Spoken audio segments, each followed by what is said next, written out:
Continuamos en Mención de Honor. Hoy nos acompaña el maestro Edmund Valladares. Vamos a revivir algunos tramos de esta ceremonia en la cual él recibió la distinción senador Domingo Faustino Sarmiento. Una de las personalidades que tuvo la palabra en esa ceremonia, una gran amiga también del maestro, es la periodista Nora Lafont. Vamos a compartir un tramo de sus dichos.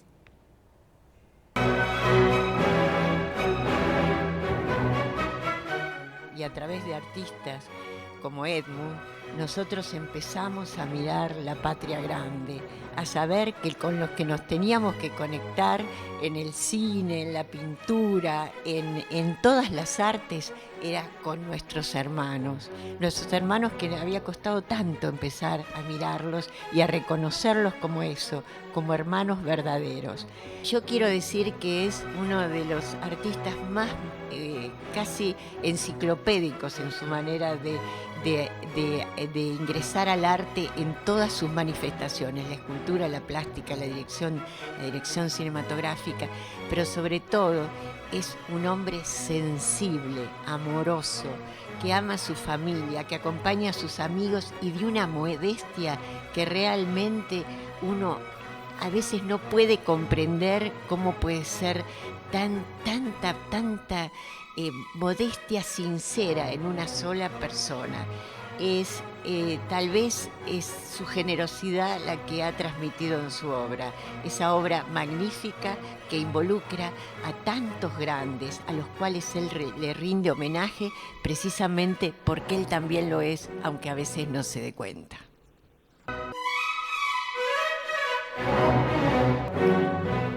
Lo definí al inicio del programa como un gran viajero. Hoy nos enteramos que ese camino comenzó en bicicleta, a los 8 años. Pero un buen día, Edmund, comenzaste a recorrer Latinoamérica. Sí. ¿Cómo fue el inicio de ese viaje en todos los aspectos y con todos los matices que haya podido tener? Personales, sentimentales, etnográficos, geográficos. ¿Cómo comenzó ese viaje? ¿Y cuándo? Siempre uno actúa por influencias, creo yo, al menos, ¿no? Y esta suerte de haber tenido maestros tan grandes, ¿no? Por ejemplo, en la escuela, en La Pueyrredón, en Belgrano, después en la arquitectura, conocí gente tan importante que sabían algo más que lo que yo ambicionaba por ahí, ¿no? Y no me interesaba tanto lo que se hablaba de Europa, y sí me interesaba maestros como Spilimbergo, por ejemplo, que nos hablaba que había una Latinoamérica que se parecía y que existía un lugar allá en el norte que se llamaba México, en donde estaban los grandes murales, que son para toda la historia y para nuestra historia y la que viene. Y nos mostraba reproducciones en blanco y negro, porque no había muchas cosas. Juan Carlos Castañinos, que nos llevaba allá a su quinta, y también nos hablaba de Siqueiros, y así una cantidad de maestros que tuve, como Berni, inclusive, que además de ser artistas tenían una ideología. Entonces, esta ideología por Latinoamérica tenía que ser recorrida. Para un chico de 15 años de edad, eso se impregna. Como tenía que ganarme la vida, ya estaba casi independiente y tenía la oportunidad de haber ganado un concurso en una agencia a los 16 años de edad aquí en Buenos Aires que se llamaba Walter Tonso, un concurso que lo ganamos con Rómulo Massieu, un líder de la pintura generacional. Definitivamente, sí. ¿No es cierto? Y bueno, ahí con lo que uno ganaba, que yo el día que fui a cobrar tuvo que ir mi mamá, mi papá, todo el mundo, porque era más de lo que ganaba el gerente del banco de Santos Lugares. Yo fui juntando, pero en realidad tuve la oportunidad de recibir una oferta, ir a hacer storyboard, o sea, dibujitos, en una empresa que se llamaba Corman Prentice, que pertenecía a la Walter Tonso, a Venezuela, que sí que es algo para Venezuela, casi a los 17, 18 años. En Venezuela me contacto rápidamente, también así por la suerte que siempre tuve, Sí. la suerte que siempre tuve, con Buñuel, que estaba buscando a alguien que pudiera hacer storyboard. Y yo tenía cierta facilidad para eso. Era tan irresponsable que lo hacía rápido, además. Vamos a comentarles, permítame Edmund, a nuestros televidentes, que un storyboard es justamente una secuencia realizada en cuadritos dibujados de una escena que después se va a filmar, Claro. o se va a actuar. Exacto. ¿No es cierto? Entonces, pero primero como para que el director, el equipo pueda tener una idea, digámoslo así, Sí. de trabajo, los vestuaristas, los maquilladores, la gente que pone luces y demás, se hacen estos dibujos. Exacto. Y usted era el encargado, Sí, el artista encargado agarrabas de el libro, hacerlos. tenés razón, lo explicaste muy bien, es así, y yo hacía los dibujos durante horas y horas y me lleva a México. ¿Eh? Buñuel le tenía mucho miedo a la cámara. Además creo que me saludó 3 veces o 4 veces y agarraba los dibujos, lo ponía al lado de la cámara, al final se lo quedó todo. Pero él había creado algo muy importante, el municipio de cine en México, que no existía. Buñuel fue un ser muy importante, pero México le debe mucho. Ahí empiezo ya a espabilarme y me di cuenta de que el cine, la pintura, el pop de la publicidad, todo era una sola cosa y que lo que se necesitaba era sacar el adentro para decir algo. Pero que la tecnología no era privativa de nadie y que era usable por ideas de los demás, mías, o estar al servicio de ellas, ¿no es cierto? Ahí empiezo todo un trabajo de documentales, con una empresa también, viajo todo el Orinoco, desde el Salto de Ángel, en San Cristóbal, hasta llegar a terminar el Orinoco casi en el sur de Brasil. 6 meses filmando las tribus, la sociedad de esas tribus, todo lo social de esas tribus, ¿no es cierto? Y me llevo una impresión de que me digo, pero ¿para qué me están contando de las guerras de Napoleón si hay una guerra en América Latina que todavía no está hecha y que hay una guerra silenciosa, dolorosa y llena de virtudes a la vez, ¿no? Que es la de descubrir América. Entonces me di cuenta que un hombre que tiene oficio puede servir para hacer eso, para ser testigo de eso al menos. Y a eso me aboqué. Entonces también empecé a realizar guiones y empecé a andar toda América Latina. De ahí salgo a Europa porque me dan una beca para salir para Europa y empiezo a conocer el otro mundo, el mundo del Renacimiento, y sobre todo me quedo parado ahí, asombrado por el mundo del cubismo. Lo que habían hecho durante el siglo pasado, habían realizado en medio de las guerras grandes tipos iluminados. Entonces pude entender que podía hasta llegar a existir una escuela de arte científica como el cubismo. Cosas que los demás lo veían como que si eran horrorosos, o si se vendía más, o si se vendía menos. Yo entendía que esto me enseñaba, que me abría la cabeza y me dejaba pensar. Ahí pronto ya decido dejar Europa y vuelvo a Venezuela. Y de Venezuela voy haciendo otros trámites para regresar a Buenos Aires. No lo logro y sigo trabajando. En Perú, en Brasil, Ecuador, donde lo conozco a Guayasamín. Yo no sabía, porque yo exponía a la vez. Ajá. Yo tenía un marciano, Graciano Gasparini se llamaba, un italiano, Sí. que siempre hacía muestras por todos lados mías, pero se vendían el mismo día, yo no lo entendía eso. No era mucho lo que me daban, pero yo me quedaba asombrado. Digo, ¿quién puede ser que compre todo esto? Y lo descubro en Ecuador. Era Osvaldo Guayasamín, que compraba toda mi obra, el gran pintor ecuatoriano, que se convirtió en un amigo para siempre mío. ¿Y alguna vez le dijo, Sí, Edmund, vino por qué hace compraba ya su 10 obra? años a mi taller. Sí. No, yo lo descubrí ahí, no dije nada. Porque él tenía un taller enorme, lo tiene, ya falleció hace 7 años, pero él tenía de sus pintores preferidos una sala a 3.500 metros de altura en Ecuador, en Quito. Entonces yo descubro y me hago el tonto, ¿no? Ahí estuve con él en las cenas, me acuerdo, para una Navidad estaba él, Gumersinda, el premio, que era muy amiga de él, Sí. Fidel Castro, que los fines de año los pasaba con él. Él era un activista en lo económico, era un hombre que ganaba mucha plata, no porque era pintor. Y todo ese mundo, esas relaciones, me fue dando una visión que en América Latina están todas las riquezas y las pobrezas que puedan existir en la humanidad. Y que mi responsabilidad era eso.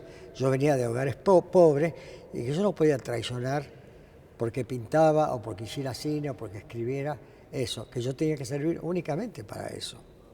¿Cómo comienza este otro viaje? El viaje por las técnicas, el viaje por los materiales que usted comienza a plasmar en su obra pictórica. Claro. Porque realmente ha hecho muchos mixes en sus cuadros. Bueno, a veces hay obras con cierto estilo cubista, con esta clara influencia europea, con estos ojos que a mí al menos me fascinan tanto, realizados inclusive con diversos materiales que por ahí no suelen ser muy propios de esta técnica. A tal punto, tenés razón, es muy buena observación. Dado que el mundo había cambiado, porque cambia continuamente, el arte había cambiado mucho más. Sí. ¿Y qué somos los artistas? Artesanos. Nada más que artesanos. Trabajamos todo el día y ensayamos, porque después de las escuelas que nacieron en 1910 en adelante, lo único que podía existir para un creador era el decir quién era y de dónde venías. Entonces había un señor que se llamaba Max Ernst, que todos sabemos quién es, el creador de las técnicas mixtas en el mundo. Sí. Y yo estando en Francia y en Inglaterra, me quedaba horas mirando las obras de este señor que en medio de la guerra, en una trinchera, con Descartes, armaba cuadros. Uno lo veía muy lindo en la revista, pero cuando conocía la historia, te voy a decir, ¿y por qué yo tengo que quedarme únicamente pintando con cuidado, qué sé yo, para poder hacer un cuadrito que se venda? No, este hombre dijo mucho más, no solamente con sus ideas, sino a través del testimonio de las mismas materias que habían convivido con él. Y yo actualmente, mis discípulos, los maestros de mi taller, aquí hay dos importantes. Menciónelos, maestra. Cómo no, está Pablo Celemín, un pintor extraordinario, un arquitecto además, que acaba de hacer hizo la película que el año pasado se dio acá en el Senado sobre los maestros latinoamericanos, y está su compañera también, Susana, que está ahí con él, que ayudó a hacer la asistencia de esa película, porque en el taller se hace lo que vos estás hablando ahora, una síntesis de materias integrales, sobre todo la experiencia de la técnica mixta, que es muy ancha y que no hay sistemas pedagógicos todavía. Es cierto. Que todavía no los hay. Me gustaría que me cuente su experiencia en la escuela del maestro Ferrari. Claro, bueno, que Ferrari, es definitivamente, creo yo, el gran propulsor de este tipo de técnicas, pero sobre todo de los mensajes que se trasuntan a través de la utilización de técnicas mixtas y de la manipulación de materiales, sobre todo con un segundo sentido, no para el que fueron concebidos, sino para expresar un mensaje distinto que solo está en el sentimiento del artista. Por eso la idea es que usted nos comente, Edmund, sobre la experiencia con Ferrari y sobre su visión. ¿Qué es lo que quiere transmitir al usar estas técnicas mixtas?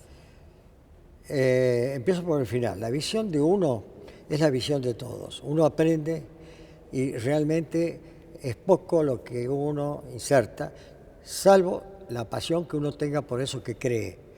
Y yo creía de Ferrari, que era íntimo amigo de Héctor Cartier, que son los grandes maestros, pues tuviste muy bien la pregunta, porque son los grandes maestros en Argentina que formaron a 3 generaciones de pintura, de técnica mixta, y que cambiaron el concepto, digamos, académico de la pintura en Argentina.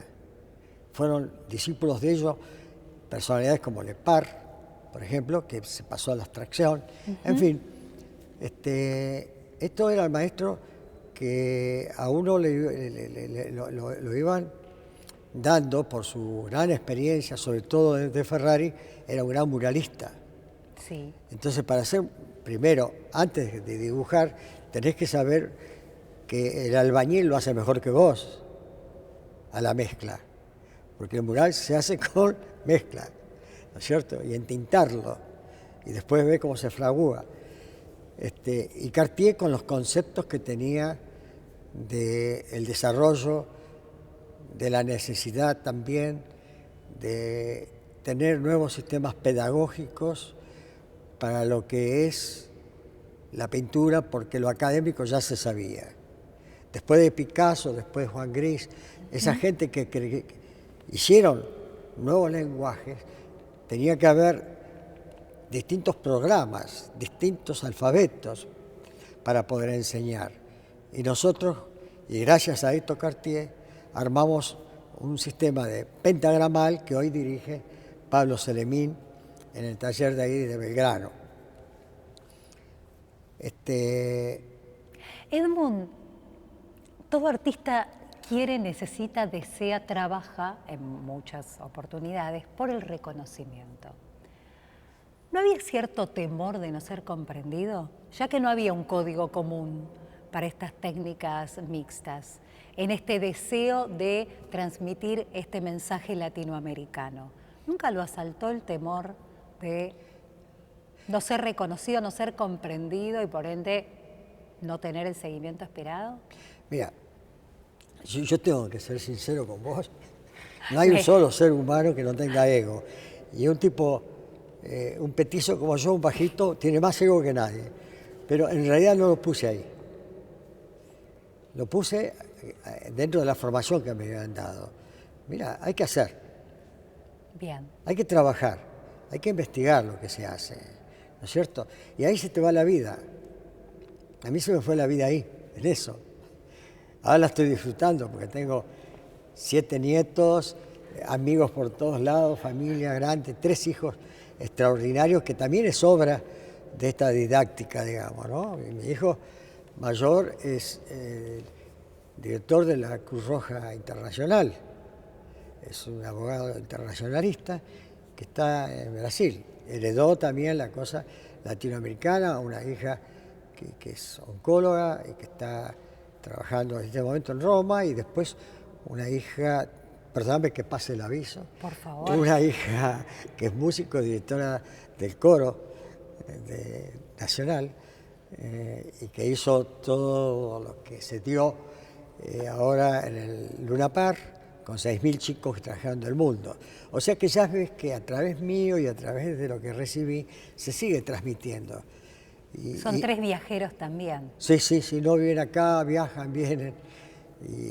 Y también menos mal que está la internet, que ahora nos podemos... Claro, y además con una profunda sensibilidad sí, en este ámbito de lo que son los semejantes, exacto, de lo que es el prójimo y sobre todo sí, un nivel global. Cierto. Estamos conociendo a Edmund Valladares. Esto es Mención de Honor. Hacemos una breve pausa y enseguida continuamos.